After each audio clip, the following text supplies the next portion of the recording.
Hey, what's up? I'm Marty Yang, creator of the Lucky Brain podcast. Thanks so much for tuning in.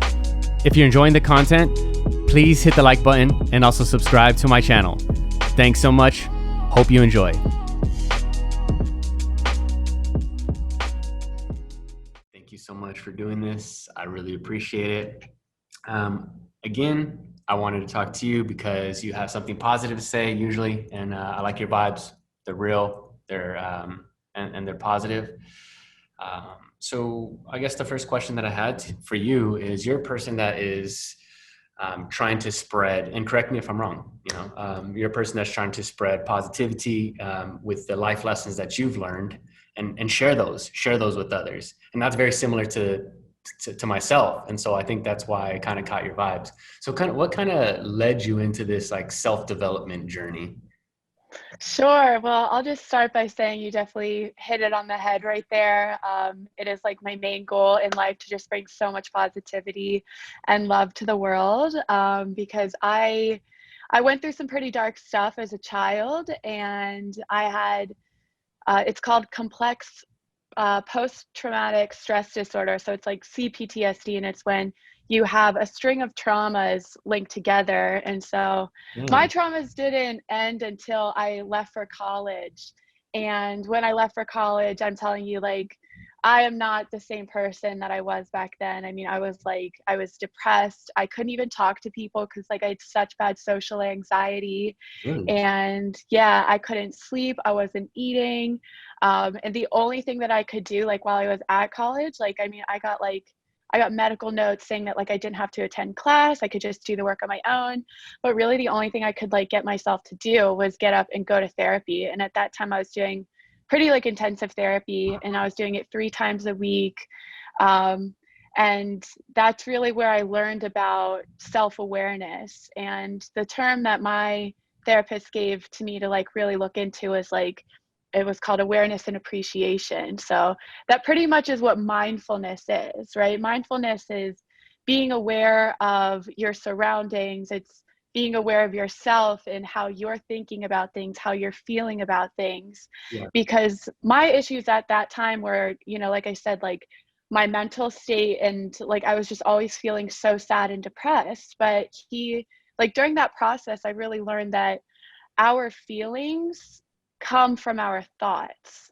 So if I could become aware of my thoughts, I could start to control the outcome of my life a lot better. I could start to control how I'm feeling. So that's really how I learned that the way we feel, the way we think, it's all a choice. It's whatever we decide to do. Yeah. And it really helped me see, okay, well, if this is all a choice, I don't have to be depressed. I don't have to be anxious. I don't have to be afraid. I don't have to have these ruminating thoughts on traumas that happened in my childhood. Instead, I could choose happy thoughts. I could choose love. And it's really love and positivity that healed me. And like, I'm just, not just like from my own internal source, but even from external sources. When I switched up the people that I hung around and they were all positive, they were loving, I started becoming more positive and loving myself. So my biggest thing is like, I think that we could fix a lot of the problems in the world if we're all more positive and loving. Yeah, that's beautiful, Grace. I totally agree with that. Positivity and loving will definitely go a long way. And there is, like you said, there's a darker side to humanity. That's a very natural thing, to be depressed, to be fearful, afraid.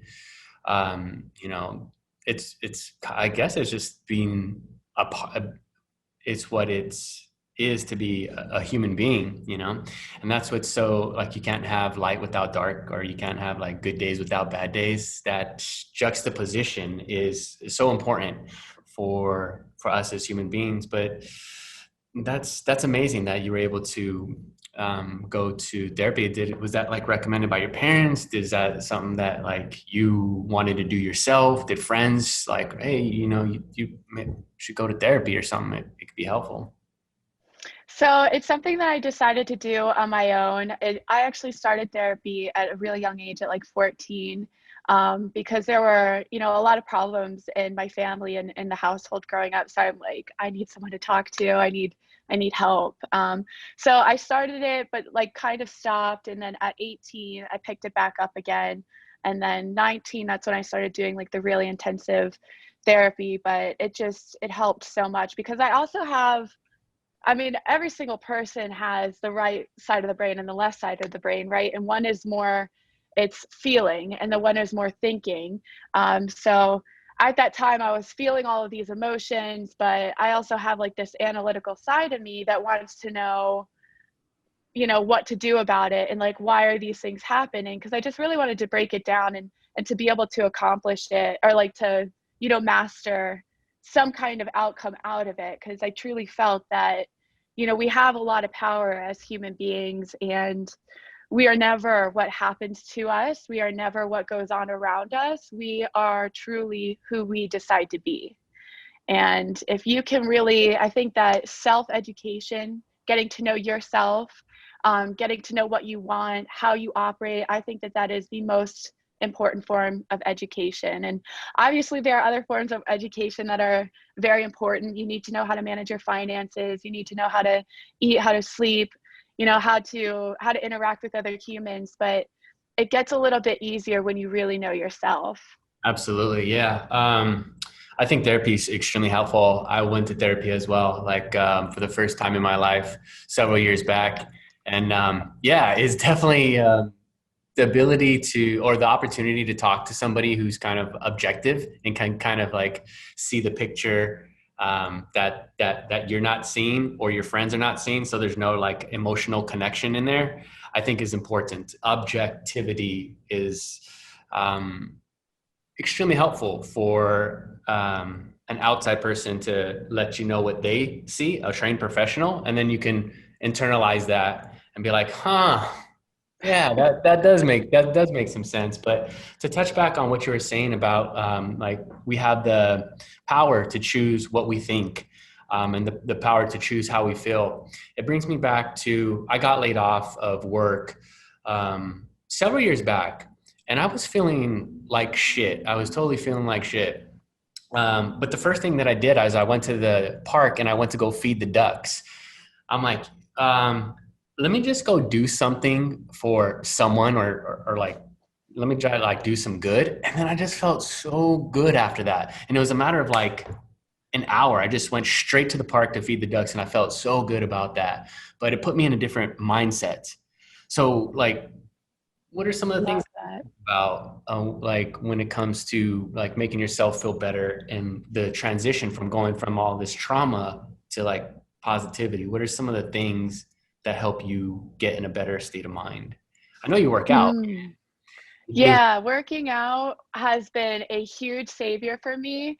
So another thing, actually, like when I was going through all the therapy, I was on 6 different pharmaceutical medications to help with the oh, depression, anxiety, my mood, my ability to focus. So those all really helped me.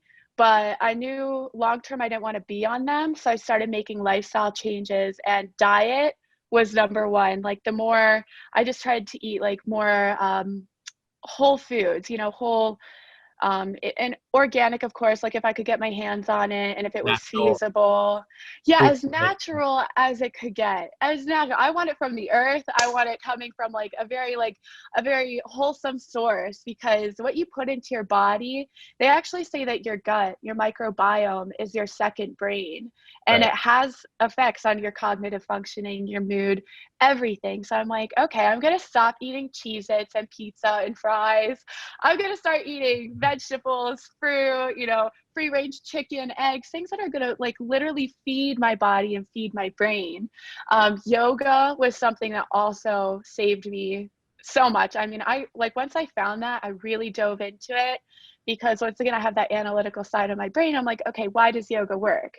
But yoga works because it actually has been shown to rewire your brain when you go a few times a week, and over the span of a couple months, it will rewire your brain. So you're feeling less anxious, you're feeling happier. And in yoga, you actually become a master at becoming aware of yourself, because when you're in a pose, especially when it's like a hard pose, you have all these thoughts running across your brain. And you're trying to distract yourself. It's like, okay, did I do the laundry? Oh my gosh, I can't breathe. Oh my gosh, I'm not good enough. You know, so many different thoughts will run across your brain. But in yoga, you just learn how to breathe and to just let the thoughts run past you. You don't have to become attached to the thoughts. You just simply breathe. You breathe your way through it. Breathing exercises, that leads me into another one. Breathing exercises also helps me feel like if I'm feeling really anxious, right? I'll just sit and I'll do box breathing. And box breathing is you breathe in for 4 seconds, hold for 1, and then you exhale for 4 seconds, hold for 1, breathe in for 4 seconds, you know, so on. And so you just like think about doing this box, and that calms me down immediately. Some other things that I do, I think that the people that we have in our life is one of the most important decisions that you could make, because I'm sure you've heard the quote, "You are the average of the 5 people that you surround yourself with." Yes. So I definitely try to surround myself with people who are positive, uplifting, people who always want to grow. Yeah. And, you know, anyone that's complaining excessively, now we're all human. Sometimes we need to vent. So that's one thing. But, you know, for any like negative Nancy's that are complaining all the time, or someone that you can tell is like trying to take you away from your path, right? Like if they're trying to divert you and just be like, why are you doing that? Like, why are you doing yoga? Yoga's dumb. You Mhm. know, it's like, no, be around people who support you. And even if my best friend is a bodybuilder and doesn't believe in yoga, we're gonna have mutual respect for each other. Be like, right on, like you go get your goals, I'm gonna go get mine. Yeah, yeah, that's amazing. It's uh, when you're mentioning box breathing, I was thinking that's how I meditate. That's how I meditate. I hold in, not necessarily for that amount of seconds, but that's breathe in and then I'll hold it, and then for me, like in that hold is kind of bringing the like real silence, and then when I exhale and then hold on the exhale, it's like, whoa, it's very quiet and very peaceful. And that's, like you said, it calms me down immediately. It makes me feel good immediately. And yoga, it's funny how those are two like very synonymous practices, like the breathing practice on its own, and then, you know, doing yoga. Do you do hot yoga, regular yoga? I do hot yoga sometimes. I do a lot of vinyasa yoga, yin yoga. And so yoga is something that I did for a few years that really helped me, but I actually just picked up boxing, and Yeah. boxing is really cool. I'm going to say that especially like it's cool for everyone, but like if there's any people that have come from a similar background as I did, like I'm a survivor of like all different kinds of abuse, like boxing helps me come out of the fight or flight system. You know, like the fight or flight system, I'm sure you've heard of it, and like it's very common in not just survivors, but even like veterans that have been through trauma and have PTSD. Like it helps you breathe and like really maintain composure, to like get the different combinations down.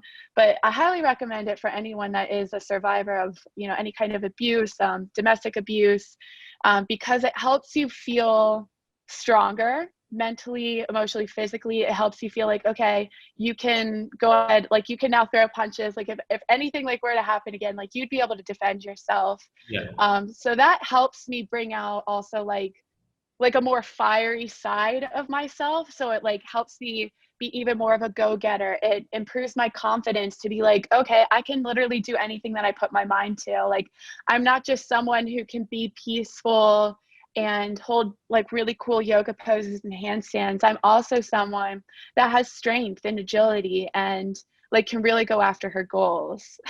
Absolutely. Yeah. Yeah. Joe, you know, Joe Rogan? I do. Yeah, he talks about that a lot, how martial arts helped him improve his confidence as a young person.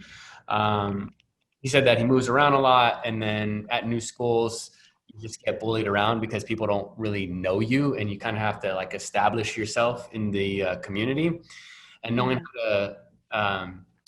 knowing that you can defend yourself gives you a confidence that people feed off of. They understand it, like you don't want to mess with this person. Is that how? Big time. Big time. Yeah. Because I think something that I've struggled with in the past few years is being able to create and maintain healthy boundaries, right? And, I really appreciate you speaking up and sharing how you were let go from your job a few years back. And I had actually been let go from two jobs, and I felt like crap. I was like, wow, I'm a failure. I've been rejected, da da da da da. Right. But that's not the truth, not No. at all. And there's different reasons why people get laid off. Sometimes the company isn't even doing well, especially with COVID that's going on right now. Like, Mm. it's never anything that's personal. And as I look back into those two positions that I have, I know for a fact that my inability to create and maintain healthy and strong boundaries was a huge reason for it, because I would be walked all over. I was too scared to speak up for myself. I was too scared to like stand up for what's right. But with doing boxing, that has helped me find more of my voice and to just be so unashamed of it. It's like, this is how I feel. Mhm. Back off. Don't mess with me. Yeah. And I think that's really important for all of us to have. Like, yes, be kind and loving, but if someone's trying to mess with you, like, it's your right to defend yourself. And I feel like it's your right to defend like the God-given divinity within you. And that divinity is your ability to love and be kind and to share your gifts with the world. And how you said like you were feeling down, so like you went out and you're like, I want to go do something for someone. Well, I think it's the fastest way to uplift yourself is by helping someone out.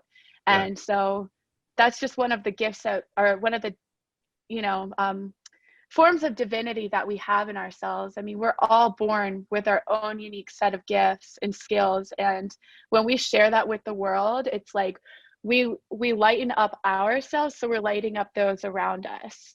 Absolutely. Yeah, you can definitely tell. That's um, the content that you put out on social media is you, and what's also pretty cool. Like the pictures that you post, you're smiling a lot, and that's kind of like whenever I look at somebody's social media, I look at the way that that the way that they present themselves, and smiling is so contagious, and it's such a beautiful thing, and so that's why like your content is very like I like to take it in. It's good. Thank you.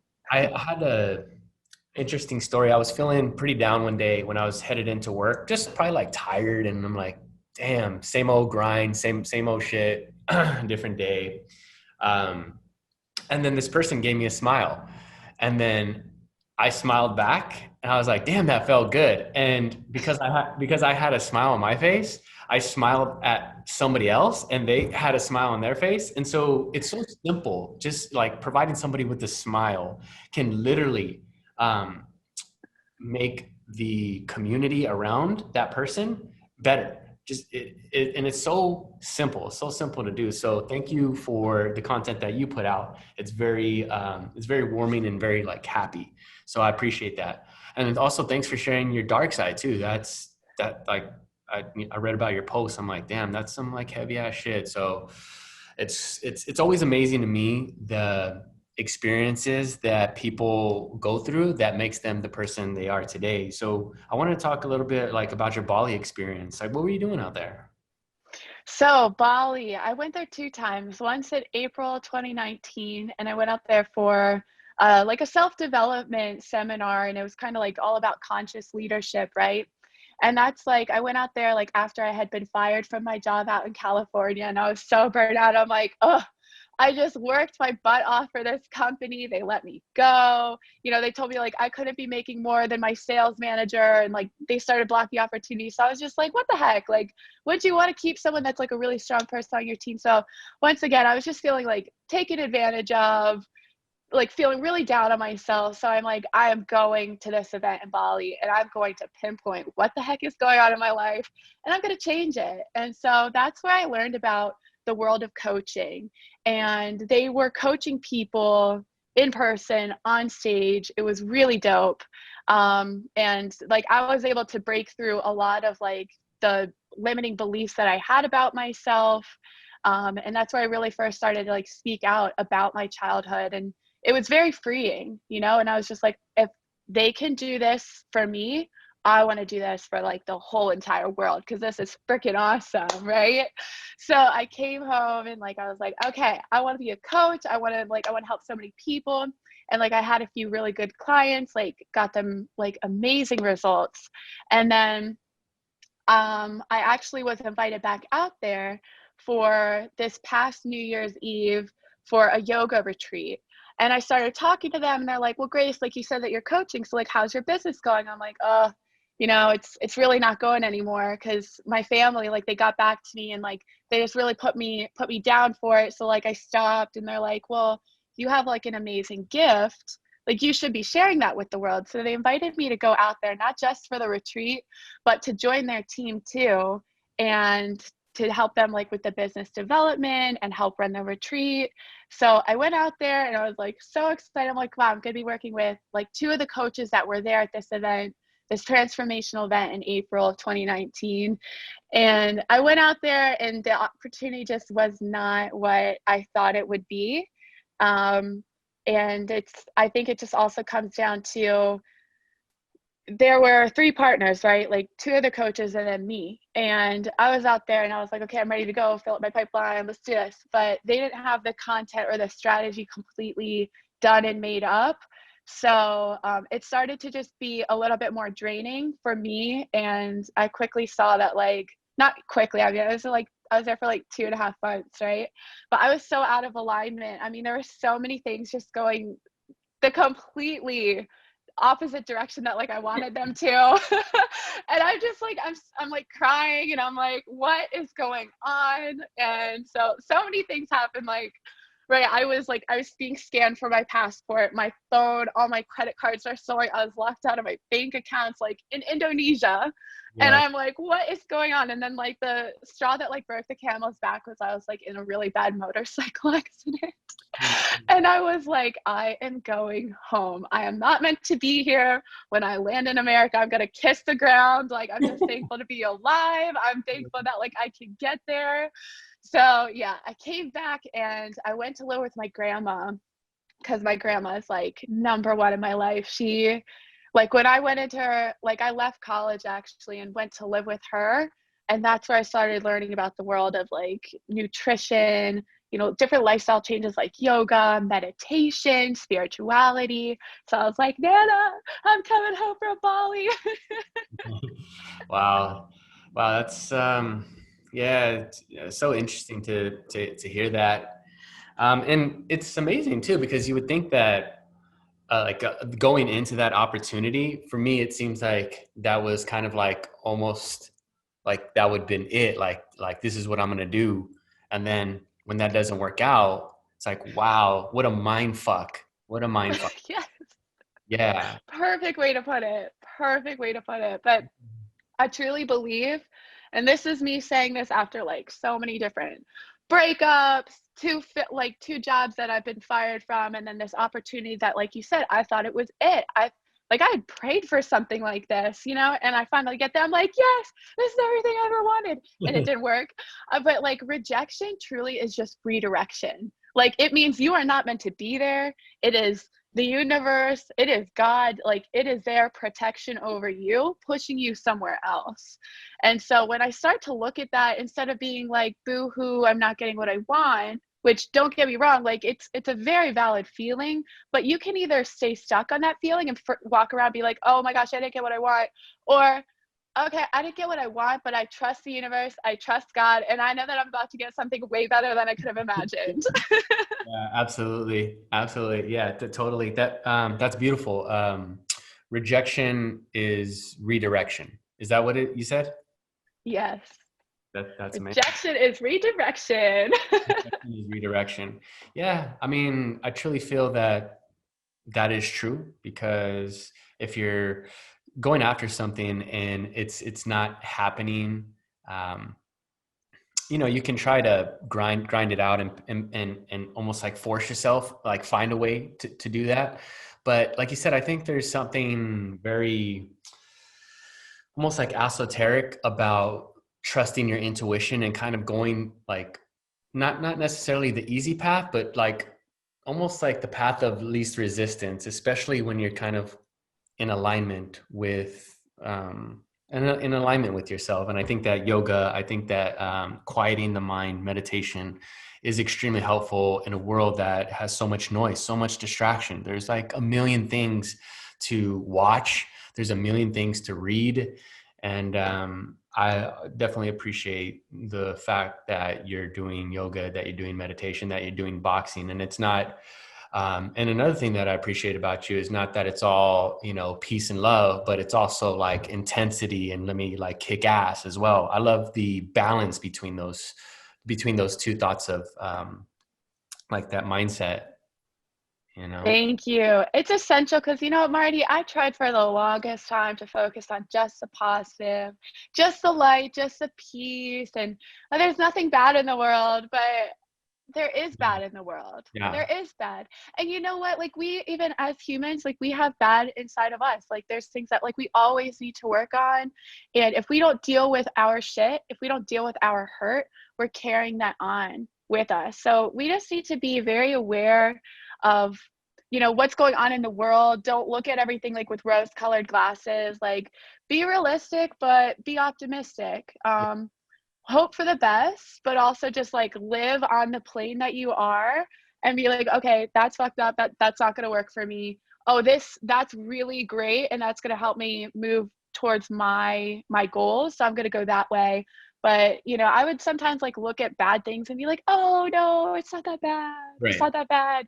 But it is. And you have to acknowledge it, because when you acknowledge it, you then start to decide if it's for you or if it's not. And if you just completely try to disregard it, those things catch up with you. They Right. catch up with you. Yeah. Yeah. Okay. Very cool. That makes total sense. I mean, you can't just see the world through rose-colored glasses because, like you said, it's the world is pretty fucked up, and I'm a pretty optimistic person myself. But yeah, like you got to realize there's a lot of like people that want to do you harm, and then there's also people that want to like. Wait, you're frozen. Are you there? Oh, yes, I'm here. Okay. um, yeah, there's a lot of people that want to do you harm, but there's also a lot of people that want to do good for you. So I think having the awareness to know that is definitely something that is beneficial for everybody, because um, self-awareness, I think, is key to understanding ourselves. And I think once we understand ourselves, we can start to like understand other people, like other people's perspective and things like that. Yes. And you can get very good at sensing what their true intentions are. Yeah. Yeah. Yeah. Yeah. That makes sense. Okay. Um, and then I guess like I wanted to talk about like your journal and stuff, but we don't have to talk about that, like whatever, you know, benefits that bring that journaling brings to you. But I want to ask you, like, what are some of the content that you take in, whether it's like, you know, influencers or books or podcast, or what are some of the things that you like to fill up your head with?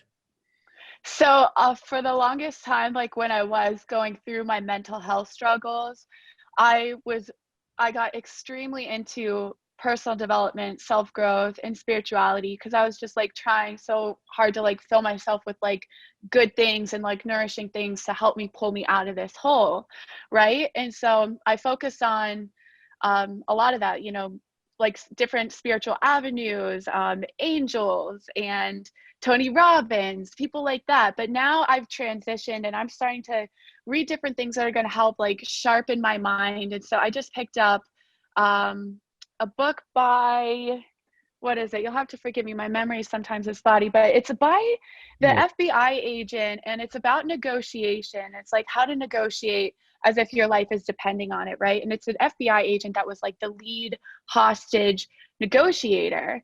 So he's helping me think more differently.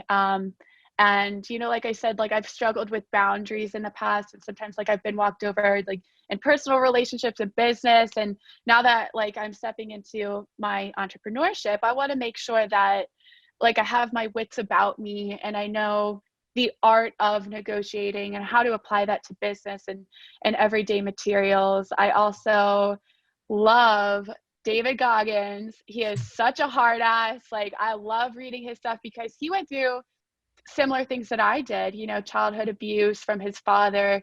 And so he's just like, how to be the hardest motherfucker ever, like how to be your best version ever. Like you need to work on you. You need to become who you want to be because no one else is going to do it for you. So he really lights a fire like in my heart, and just it's really like a great example of you can completely change and you can be who you want to be. Sarah Blakely, love following Sarah Blakely. She is probably like my biggest role model, you know, CEO and founder of Spanx. Oh yeah. Has married, has 4 babies. Like she just seems like a very like like her biggest priority and like mission is to empower women.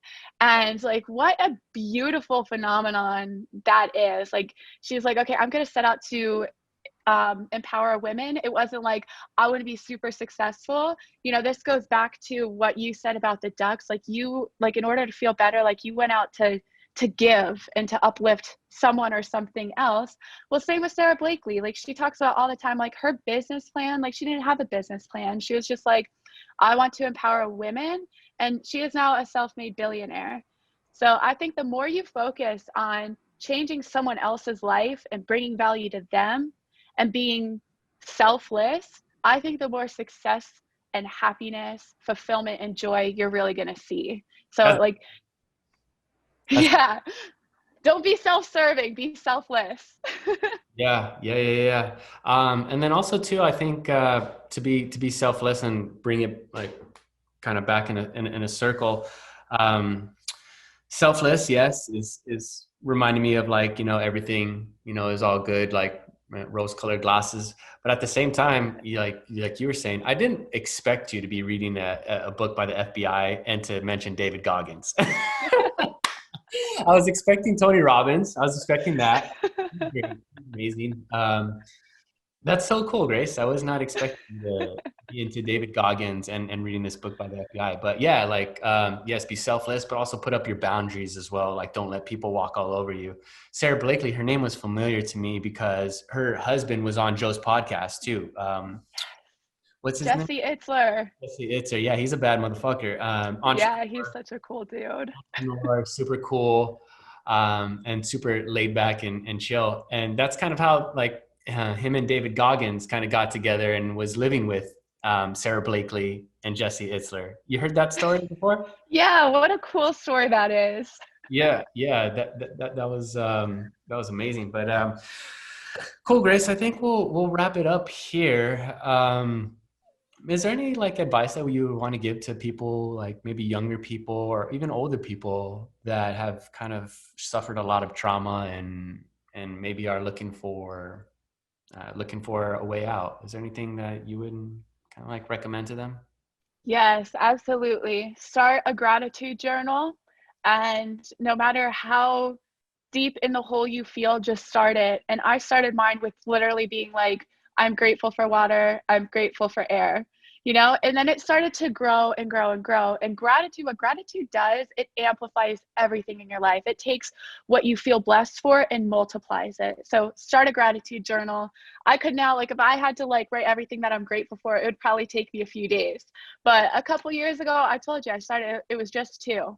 And now I'm happy. Like, I don't have to take any medicine for, you know, all of the things that I mentioned before with anxiety and depression. And 2, cut out every single person in your life that is negative. And it might take some time. It might be hard because you might have to cut some ties with, like, I've had to cut ties with my immediate family, my blood relatives, but it has been the best thing for me. And when you do that, when you say no to negativity, you are saying to yourself and to the universe and to God, I'm only accepting good, positive things from now on. So say no and cut all out, like cut out all people that are negative for you, because you really create space for loving and healthy relationships that are going to feed and nourish your soul. Amazing. Grace, you're an amazing person. Thank you so much. You are too, Marty. Thank you so much for doing this and spreading love. Absolutely. My pleasure. All right. Have a great one. Thanks, you too.